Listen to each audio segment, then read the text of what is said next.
여보세요? 응, 자기야. 이제 통화할 수 있어. 며느리의 목소리가 작게 들려왔습니다. 여전히 의식 없어. 기계에 의존해서 살고 있는 거지. 병실에 누워있는 미숙의 심장이 빠르게 뛰었습니다. 의식은 되찾지 못할 거야. 우리 계획대로 진행하면 돼. 미숙은 마음속으로 비명을 질렀지만 아무도 들을 수 없었습니다. 며느리의 발소리가 가까워지더니 어머님, 이제 곧 모든 게 끝나요. 당신 아들은 제 손아귀에 있어요. 너무 오래 버티지 마세요. 며느리의 속삭임에 온몸에 소름이 돋았습니다. 아무도 모르게 의식을 되찾아가는 미숙은 과연 며느리의 충격적인 계획을 막을 수 있을까요? 청취하시면서 마음에 드시면 구독과 좋아요 부탁드려요. 그럼 이야기 속으로 떠나보실까요? 미숙은 아침 햇살이 비치는 거실에서 차를 마시며 창밖을 바라봤어요. 68의 나이에도 여전히 단정한 모습을 유지하고 있었습니다. 은퇴한 교사로서의 자부심과 세월의 지혜가 그녀의 눈빛에 담겨 있었죠. 오늘 준혼에 오면 뭘 해줄까? 미숙은 달력을 바라보며 생각에 잠겼어요. 늦은 나이에 얻은 외동아들 준호와 3년 전 결혼한 며느리 소라가 주말마다 찾아왔습니다. 어제 준호가 전화로 오늘 방문하겠다고 했었죠. 아이고, 벌써 시간이 이렇게 됐네. 미숙은 부엌으로 향했어요. 냉장고를 열며 준호가 좋아하는 음식을 준비하려는 순간이었습니다. 갑자기 머리에 날카로운 통증이 찾아왔어요. 시야가 흐려지고 심장이 빠르게 뛰었습니다. 이상하네. 바닥이 흔들리는 느낌이었어요. 미숙은 부엌벽을 짚으려 했지만 손이 허공을 더듬었죠. 순간 어둠이 그녀를 삼켰습니다. 어머니, 어머니, 제발 눈을 떠보세요. 희미한 소리가 들렸어요. 준호의 떨리는 목소리였습니다. 미숙은 눈을 뜨려 했지만 몸이 말을 듣지 않았어요. 마치 깊은 물속에 잠긴 것 같았죠. 준호 씨, 어머님 상태가 위중합니다. 뇌출혈로 인한 혼수 상태예요. 수술은 성공적이었지만 의식 회복은 시간이 필요합니다. 정의사의 차분한 목소리가 들렸어요. 미숙의 마음이 무너져 내렸습니다. 내가 왜 이렇게 됐지? 질문이 머릿속을 맴돌았지만 아무도 그녀의 말을 들을 수 없었어요. 병실은 조용했습니다. 미숙은 간헐적으로 들려오는 기계음과 발소리에 의식을 집중했어요. 시간이 얼마나 흘렀는지 알 수 없었죠. 어머니, 오늘은 날씨가 정말 좋아요. 창밖에 벚꽃이 피었어요.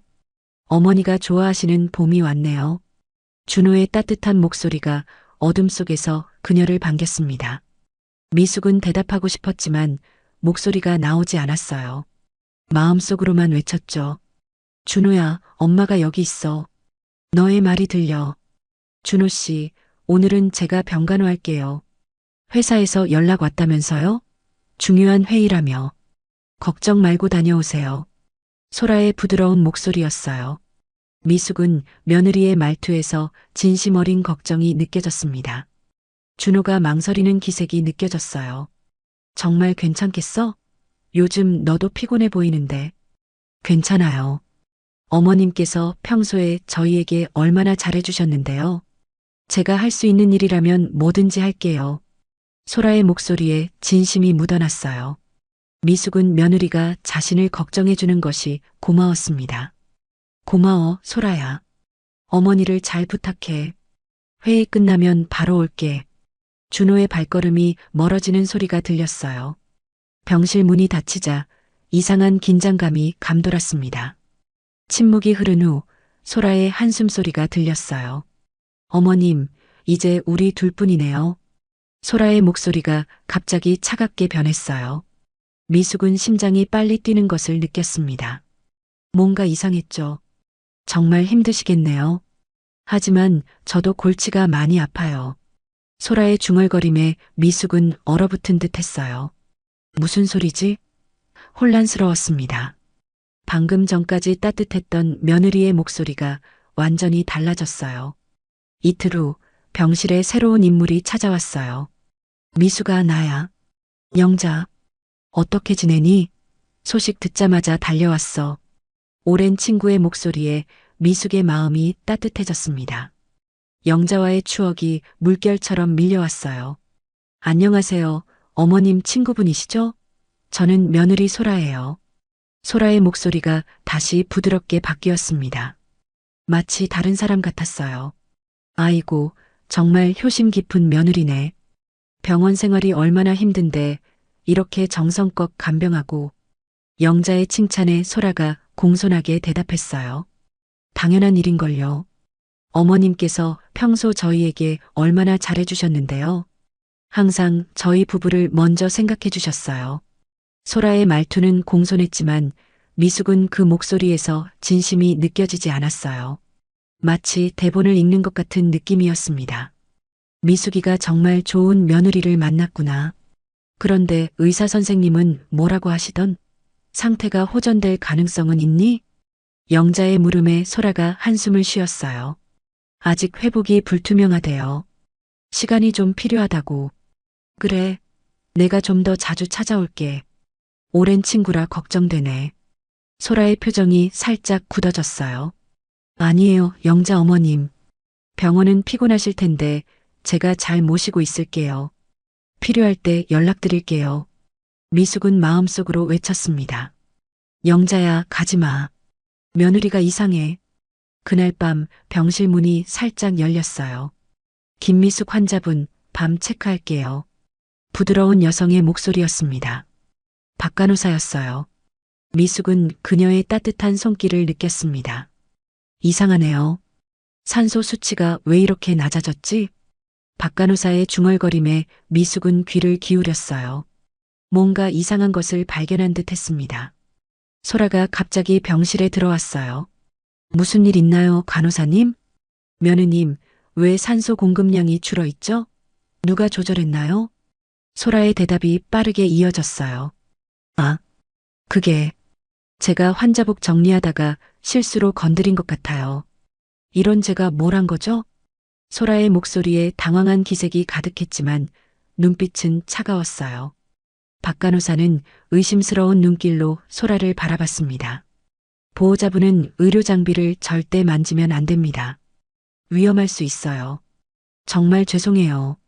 다시는 그런 실수 안 할게요. 미숙의 심장이 덜컥 내려앉았습니다. 뭔가 잘못됐어. 누군가 알아차려야 해. 절박함이 밀려왔어요. 다음 날 준호가 돌아왔을 때 미숙은 온 힘을 다해 손가락을 움직이려 했습니다. 하지만 몸은 여전히 무거운 돌덩이 같았어요. 준호야, 엄마가 위험해. 알아차려줘. 미숙의 간절한 외침은 어둠 속에 묻혀버렸습니다. 하지만 포기할 수 없었어요. 그녀는 빛을 찾아 어둠과 싸우기로 결심했습니다. 미숙은 끝없는 어둠 속에서 시간의 감각을 잃었어요. 의식은 있지만 몸은 움직일 수 없는 상태, 마치 감옥에 갇힌 듯한 느낌이었습니다. 하지만 점차 주변의 소리에 더 예민해지기 시작했어요.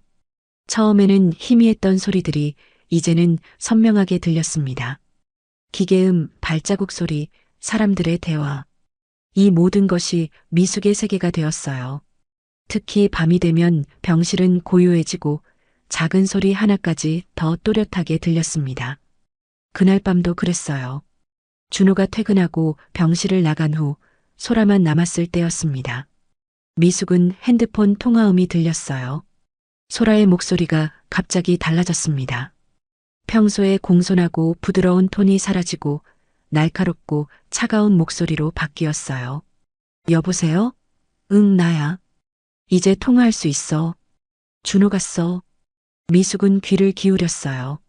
심장이 빠르게 뛰기 시작했습니다. 그래, 여전히 의식 없어. 의사 말로는 회복 가능성이 낮대.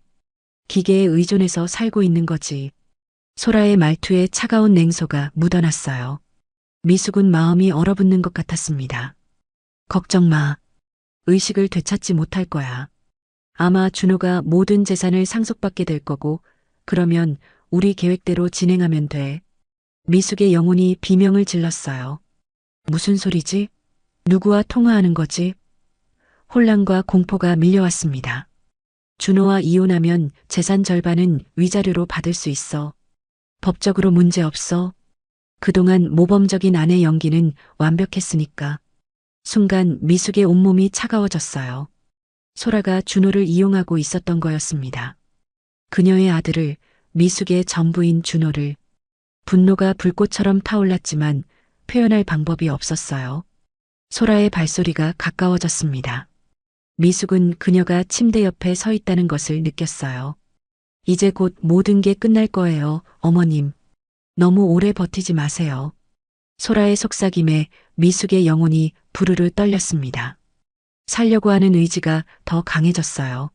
안 돼, 준호를 지켜야 해. 다음 날 미숙은 뭔가 다른 것을 느꼈어요. 마치 안개 속에서 빠져나오는 듯한 느낌이었습니다. 손가락 끝에 약간의 감각이 돌아왔어요. 미세한 움직임이었지만 희망의 빛이었습니다. 의사와 간호사들이 병실에 들어와 검사를 했어요. 미숙은 모든 힘을 다해 반응을 보이려 했습니다. 뇌파에 약간의 변화가 있네요. 박 간호사의 목소리였어요. 미숙은 기뻤습니다. 내가 여기 있어요. 듣고 있어요. 정말요? 제가 의사 선생님께 말씀드릴게요. 박 간호사가 나가려는 순간 소라의 목소리가 들렸어요. 그냥 일시적인 현상 아닐까요? 소라의 목소리는 걱정스러워 보였지만 미숙은 그 목소리 아래 숨겨진 불안을 느꼈습니다. 소라는 미숙이 깨어나길 원하지 않았어요. 밤이 되었습니다. 병실은 다시 조용해졌어요. 미숙은 문이 살며시 열리는 소리를 들었습니다. 소라의 가벼운 발소리가 들렸어요. 미숙은 본능적으로 눈을 꼭 감았습니다. 비록 의식이 회복 중이라도 아직은 때가 아니었어요. 소라가 무슨 짓을 할지 모르니까요. 살며시 눈을 뜨고 실눈을 뜨니 소라가 생명 유지 장치를 만지는 모습이 보였습니다. 산소 공급량을 조금씩 줄이고 수액 속도를 늦추고 있었어요. 미숙의 가슴이 철렁 내려앉았습니다. 이 아이가 날 죽이려고 하는 거야. 공포가 전신을 휩쓸었어요. 하지만 미숙은 평정을 유지하려 했습니다. 지금 반응을 보이면 더 위험할 수 있었어요. 소라의 전화벨이 울렸습니다. 여보세요? 오빠? 응, 지금 하고 있어. 미숙은 처음 듣는 호칭에 귀를 기울였어요. 오빠? 누구지? 태준 오빠, 걱정 마. 모든 게 계획대로 진행 중이야. 준호는 아무것도 의심하지 않아. 태준. 처음 듣는 이름이었어요. 미숙은 혼란스러웠습니다. 그래, 강남 빌딩만 팔아도 우리 평생 먹고 살 수 있어. 준호는 껍데기만 남겨두면 돼. 소라의 잔인한 말에 미숙의 심장이 찢어지는 듯 했어요. 아들을 위한 걱정과 분노가 뒤엉켰습니다. 소라가 전화를 끊고 미숙 곁으로 다가왔어요. 차가운 손이 미숙의 팔을 만졌습니다. 조금만 더 참으세요, 어머님. 곧 편안해질 거예요. 소라의 달콤한 독이 묻은 말에 미숙은 온몸에 소름이 돋았어요. 그녀는 눈을 꼭 감은 채 죽은 척했습니다. 하지만 마음속으로는 불꽃이 타오르고 있었어요. 난 절대 포기하지 않을 거야. 준호를 지켜야 해. 다음 날 아침 박 간호사가 다시 병실에 들어왔어요. 그녀가 미숙의 상태를 확인하며 중얼거렸습니다. 이상하네요. 산소 수치가 또 낮아졌어요. 기계에 문제가 있나? 박 간호사가 장비를 점검하는 동안 미숙은 모든 의지를 모아 손가락을 움직였어요. 아주 작은 움직임이었지만 박 간호사의 눈에 띄었습니다. 김미숙 선생님? 손가락 움직이셨어요? 미숙은 다시 한번 힘을 줬어요. 이번에는 확실히 움직였습니다. 박 간호사의 눈이 커졌어요. 제 말 들리시나요? 들리시면 다시 한번 손가락을 움직여 보세요. 미숙은 간신히 손가락을 움직였습니다. 희망의 빛이었어요. 의사 선생님께 즉시 알려야겠어요. 버티세요, 선생님. 박 간호사가 급히 나가는 소리가 들렸습니다. 미숙은 마음속으로 외쳤어요. 서둘러요. 내 아들이 위험해요. 병원의 저녁 시간이 찾아왔어요. 복도는 조용했고 창문 너머로 어둠이 내려앉았습니다. 미숙은 평소보다 더 깨어있는 느낌이었어요. 날이 갈수록 의식이 선명해지고 손가락과 발가락에 약간의 감각이 돌아왔습니다. 병실 문이 열리고 피곤한 발소리가 들렸어요. 준호였습니다. 오늘은 평소보다 늦게 왔네요. 어머니, 오늘은 회사에서 야근했어요. 소라는 집에서 쉬라고 했는데 그래도 어머니 얼굴 보고 싶어서 왔어요. 준호의 목소리에는 피곤함과 슬픔이 묻어났어요. 그는 미숙의 손을 부드럽게 잡았습니다. 따뜻했어요. 미숙은 아들의 손길에 온 마음이 따뜻해졌습니다. 준호야, 엄마가 여기 있어. 내 말이 들려. 미숙은 온 힘을 다해 손가락을 움직이려 했어요. 이번이 기회였습니다. 소라가 없는 지금 준호에게 신호를 보내야 했어요. 가느다란 움직임. 미숙의 손가락이 살짝 꿈틀거렸습니다. 준호가 숨을 들이켰어요. 어머니, 방금 손가락 움직이셨어요? 미숙은 다시 온 힘을 다해 손가락을 움직였습니다. 이번에는 더 분명했어요. 어머니, 정말 움직이셨어요. 의사 선생님을 불러야. 준호가 벌떡 일어서려는 순간 미숙은 간신히 준호의 손을 꽉 쥐었어요. 약한 힘이었지만 준호를 붙잡기에 충분했습니다. 어머니, 준호의 목소리가 떨렸어요. 미숙은 입술을 움직이려 했습니다. 말을 하고 싶었어요. 수십 번 시도 끝에 희미한 소리가 나왔습니다. 호? 준호의 눈에 눈물이 고였어요. 어머니, 말씀하셨어요. 미숙은 다시 한번 힘을 모았습니다. 한 단어, 한 단어 천천히 말했어요. 비밀, 녹음기, 가져와. 준호의 얼굴에 혼란이 스쳤습니다. 녹음기요? 무슨? 미숙은 급하게 속삭였어요. 소라, 위험해. 아무에게도 말하지 마. 그 순간 병실 문이 열렸습니다. 준호가 재빨리 어머니의 손을 놓고 일어섰어요. 박 간호사가 들어왔습니다. 아, 준호 씨. 이렇게 늦게 오셨네요. 준호는 당황한 듯 고개를 끄덕였어요. 네, 오늘 회사 일이 많아서요. 박 간호사는 미숙의 상태를 확인하기 시작했습니다. 준호는 뭔가 말하려다 입을 다물었어요. 미숙의 말이 머릿속에서 맴돌았습니다. 박 간호사가 검사를 마치고 준호에게 다가왔어요. 낮은 목소리로 말했습니다. 준호 씨, 잠깐 복도에서 얘기 좀 할까요? 두 사람이 나가는 소리가 들렸어요. 미숙은 불안했습니다. 박 간호사가 무슨 말을 할까요? 시간이 천천히 흘렀습니다. 준호가 다시 들어왔을 때 그의 표정은 달라져 있었어요. 결연한 눈빛이었습니다. 내일 다시 올게요, 어머니. 좋은 밤 되세요. 그는 미숙의 이마에 가볍게 키스하고 나갔습니다. 미숙은 준호가 자신의 메시지를 이해했기를 간절히 바랐어요. 다음 날 오후 준호가 다시 병실을 찾았습니다. 소라는 없었어요. 준호는 빠르게 병실 문을 닫고 미숙에게 다가왔습니다. 어머니, 들리세요? 작은 녹음기 가져왔어요. 미숙은 눈을 깜빡여 대답했어요. 준호는 작은 녹음기를 미숙의 베개 밑에 조심스럽게 숨겼습니다. 박 간호사가 어제 저에게 말해줬어요. 소라가 없을 때와 있을 때 어머니 상태가 달라진다고요. 준호의 목소리에 불안과 의심이 섞여 있었어요. 미숙은 가슴이 아팠습니다. 아들에게 이런 고통을 주고 싶지 않았어요. 침대 옆 서랍에서 서류들도 발견했어요.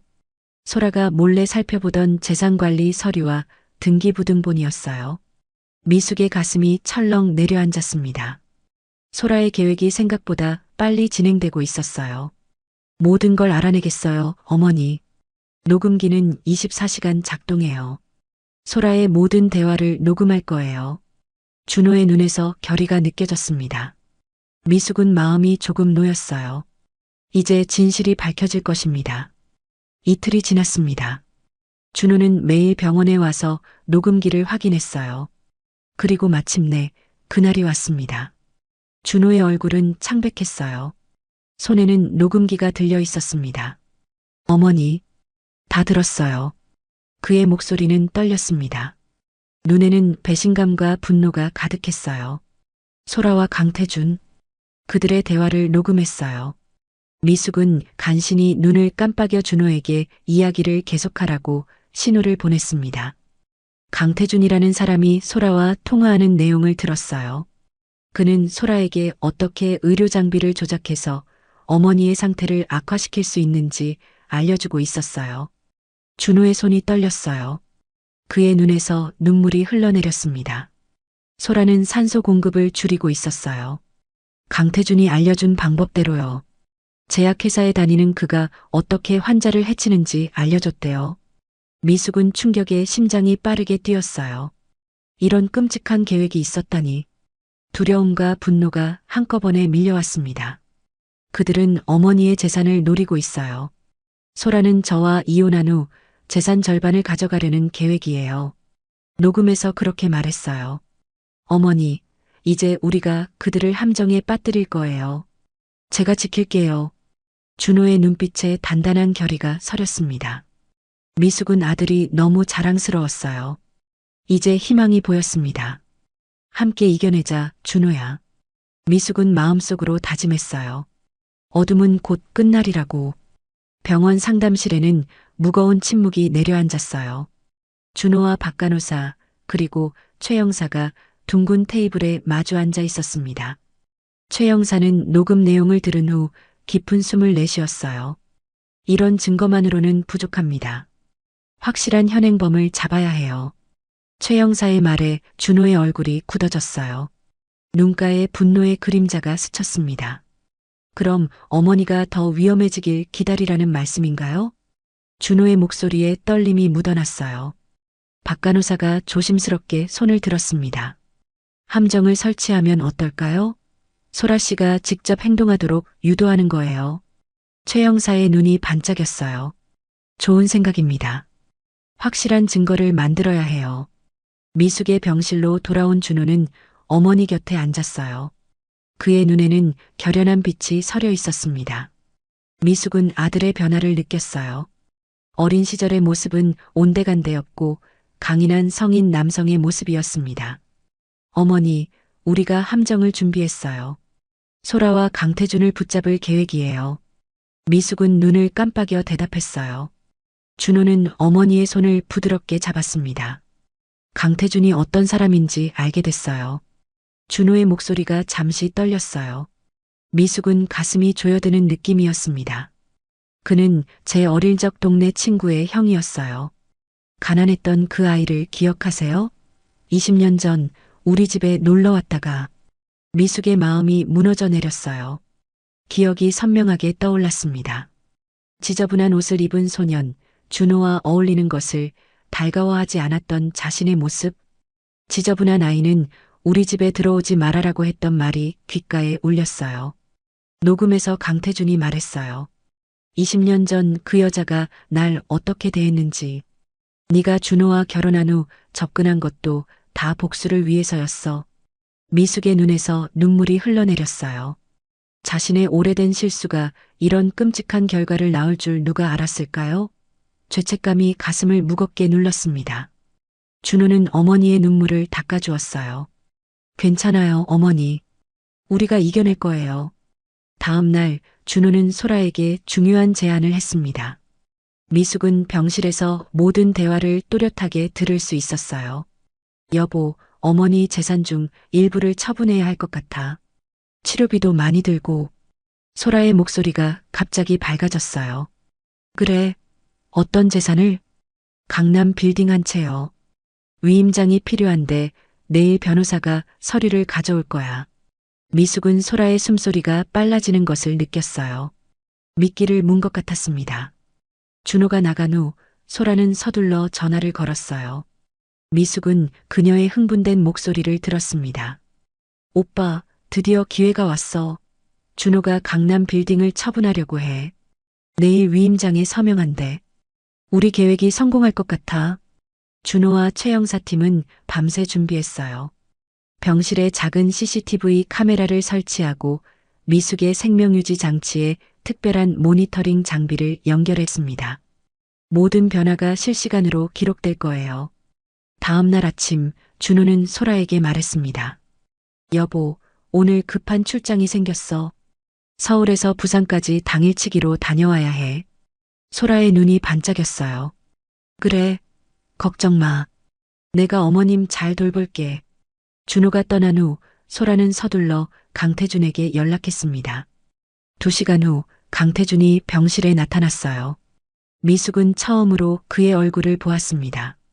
어린 시절의 그 소년이 이제는 잘 차려입은 성인 남성이 되어 있었어요. 계획대로 진행하자. 이번이 마지막 기회야. 강태준의 차가운 목소리에 미숙은 몸서리쳤어요. 소라가 미숙의 산소 공급 장치에 손을 뻗었습니다. 이걸 완전히 차단하면 아무도 모를 거야. 자연사처럼 보일 테니까. 미숙의 심장이 빠르게 뛰었어요. 죽음이 눈앞에 있었습니다. 하지만 이제 포기할 수 없었어요. 온 힘을 다해 미숙은 눈을 떴습니다. 소라와 강태준은 깜짝 놀랐어요. 마치 유령을 본 것처럼 얼굴이 하얗게 변했습니다. 어머님? 소라의 목소리가 떨렸어요. 미숙은 천천히 입을 열었습니다. 다 들었어, 소라야. 그리고 태준아, 너를 기억해. 미숙의 목소리는 약했지만 두 사람에게는 천둥 같았어요. 소라가 당황해서 말을 더듬었습니다. 아니에요. 어머님이 잘못 들으신 거예요. 우리는 그저. 강태준이 갑자기 분노를 터뜨렸어요. 그의 얼굴이 일그러졌습니다. 이제 됐어. 20년 전 그날 당신이 날 쫓아냈던 그 모욕을 잊지 않았어. 소라가 준호와 결혼한 걸 알고 접근한 거야. 당신 아들과 재산을 모두 빼앗는 게 내 복수야. 소라가 놀란 눈으로 강태준을 바라봤어요. 오빠, 진정해. 미숙은 깊은 숨을 들이마셨어요. 죄책감과 후회가 밀려왔지만 지금은 강해져야 했습니다. 태준아, 내가 잘못했어. 하지만 그것이 살인의 이유가 될 수는 없어. 소라가 충격을 받은 표정으로 강태준을 바라봤어요. 잠시 혼란스러운 기색이 역력했지만 곧 그녀의 눈에 냉기가 서렸습니다. 그래, 이제 와서 그게 무슨 상관이야? 우리 계획은 계속 진행해야 해. 너무 많은 걸 걸었어. 이제 와서 물러설 수 없어. 소라의 목소리에는 절박함과 탐욕이 섞여 있었어요. 그녀는 미숙을 노려보며 말했습니다. 당신이 깨어났든 말든 이제 상관없어요. 어차피 이 재산은 내 것이 될 거예요. 너무 늦었어요. 그 순간 문이 활짝 열리고 준호와 최 형사가 들어섰습니다. 준호의 얼굴에는 차가운 분노가 서려 있었어요. 늦었어, 태준이 형. 모든 증거는 이미 확보됐어. 소라의 얼굴이 창백해졌어요. 그녀는 마지막으로 변명을 시도했습니다. 준호 씨, 난 속았어. 태준이 날 이용한 거야. 하지만 준호는 고개를 저었어요. 그의 눈에는 슬픔과 결의가 함께 있었습니다. 녹음 내용이 모든 걸 말해주고 있어, 소라야. 최 형사가 두 사람에게 수갑을 채웠어요. 병실은 갑자기 조용해졌습니다. 미숙은 아들을 바라보며 안도의 한숨을 내쉬었어요. 마침내 악몽이 끝났습니다. 준호가 어머니 곁으로 다가와 손을 잡았어요. 그의 눈에는 눈물이 고여 있었습니다. 이제 괜찮아요, 어머니. 모든 게 다 끝났어요. 미숙은 가만히 눈을 감았어요.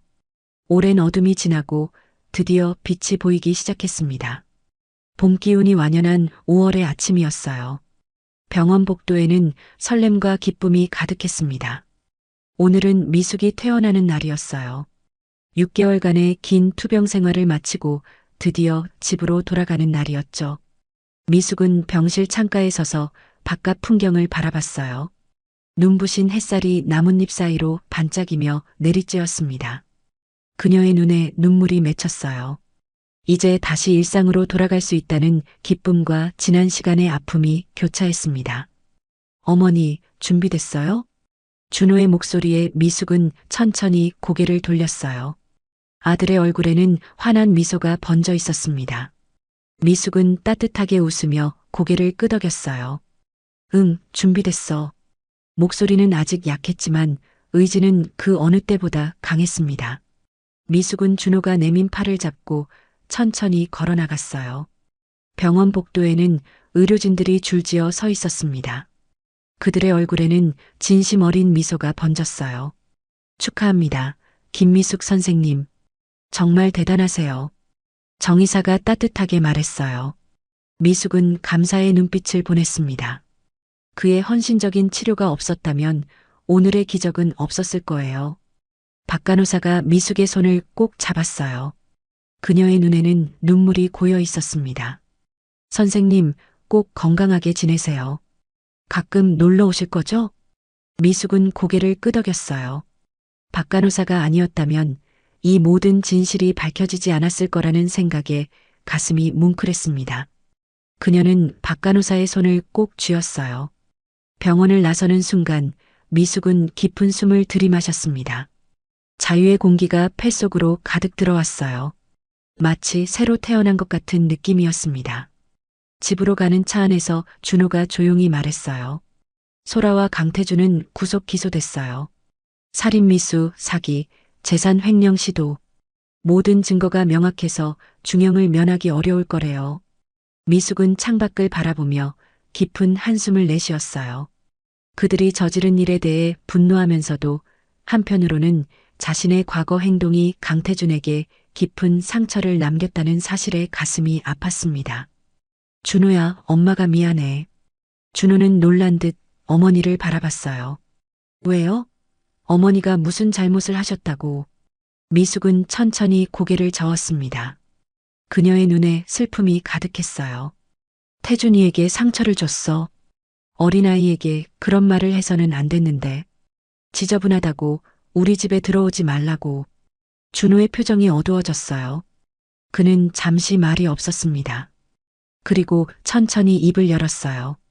하지만 그게 살인을 정당화할 수는 없어요. 어머니, 우리 모두 실수를 해요. 하지만 그 실수를 어떻게 받아들이고 배우느냐가 중요한 거죠. 미숙의 눈에 눈물이 고였어요. 아들의 성숙한 모습에 가슴이 뭉클했습니다. 준호는 이제 더 이상 보호받아야 할 어린 아들이 아니었어요. 그는 든든한 성인 남성으로 성장해 있었습니다. 집에 도착하자 미숙은 현관 앞에서 잠시 멈춰 섰어요. 그녀의 심장이 빠르게 뛰었습니다. 마지막으로 이 집을 나설 때는 의식을 잃기 직전이었죠. 그 후의 일은 기억나지 않았어요. 미숙은 깊은 숨을 들이마셨습니다. 괜찮아요, 어머니. 이제 집에 오신 거예요. 준호의 따뜻한 말에 미숙은 용기를 얻었어요. 천천히 집 안으로 들어섰습니다. 익숙한 공간이 그녀를 반겼어요. 모든 것이 그대로였지만 미숙의 마음은 완전히 달라져 있었습니다. 저녁 식사 후 미숙과 준호는 거실에 앉아 차를 마셨어요. 미숙은 의식 불명 상태에서의 경험을 이야기했습니다. 모든 소리가 들렸어. 사람들의 대화, 기계 소리. 하지만 반응할 수 없었지. 마치 유리병 너머로 세상을 보는 것 같았어. 준호는 어머니의 손을 잡았어요. 그의 눈에 깊은 연민이 서려 있었습니다. 그 시간 동안 정말 무서우셨겠어요. 미숙은 고개를 저었어요. 처음엔 무서웠어. 하지만 점차 다른 감각이 발달했지. 주변의 소리, 사람들의 감정. 모든 것을 더 예민하게 느낄 수 있었어. 미숙은 잠시 말을 멈추고 창밖을 바라봤어요. 별이 빛나는 밤하늘이 펼쳐져 있었습니다. 준호야, 이번 일을 통해 많은 것을 깨달았어. 작은 말 한마디, 사소한 행동이 누군가에게는 평생의 상처가 될 수 있다는 걸. 준호는 깊이 공감하며 고개를 끄덕였어요. 미숙은 따뜻한 미소를 지었습니다.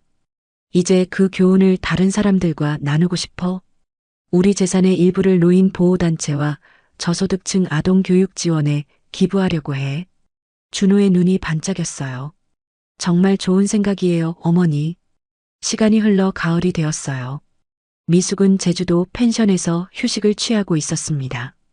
바다를 바라보며 그녀는 자신의 경험을 수기로 쓰기 시작했어요. 어둠 속의 빛이라는 제목이었습니다. 준호는 서울에서 열심히 일하고 있었어요.